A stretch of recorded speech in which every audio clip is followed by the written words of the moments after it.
Les librairies indépendantes. Choix, conseils, découvertes. Entrée libre!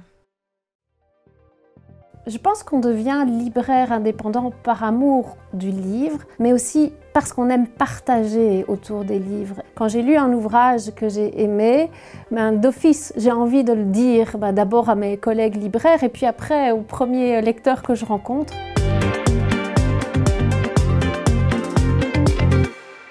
Je ne suis pas une vendeuse, je suis plutôt quelqu'un qui transmet des histoires et c'est ça que j'aime vraiment. C'est aussi avoir la chance de pouvoir créer des liens particuliers justement avec nos lecteurs et nos clients qui nous connaissent, qui nous reconnaissent, qui viennent chez nous, qui nous font confiance. Il y a notamment une des personnes qui travaille à l'arrière de la librairie qui est venue un jour me dire « mais est-ce que tu ne serais pas un peu psychologue de quartier également ?»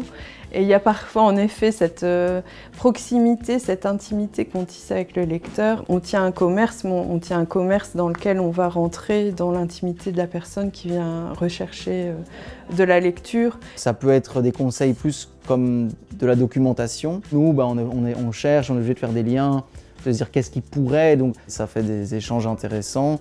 Ou bien par exemple à Noël, on nous dit souvent mon papa il aime ça, ça et ça, qu'est-ce que je peux lui acheter? Et ça, oui, c'est très chouette aussi. Parfois, ça passe par les réseaux sociaux, on fait beaucoup de posts, coup de cœur ou simplement explication d'un livre, voilà, en disant celui-là, on l'aime bien. Ce que j'adore moi dans le conseil, c'est de conseiller un livre à quelqu'un et qu'ensuite cette personne revienne, soit pour nous dire qu'elle n'a pas aimé, et ça va parce qu'alors on commence une autre conversation vers d'autres types de bouquins, ou justement pour dire qu'elle a aimé. Et pour moi, c'est ce qu'il y a de plus beau en fait dans ce métier, c'est de pouvoir créer une relation comme ça avec toutes ces personnes qu'on n'aurait pas rencontrées ailleurs en fait.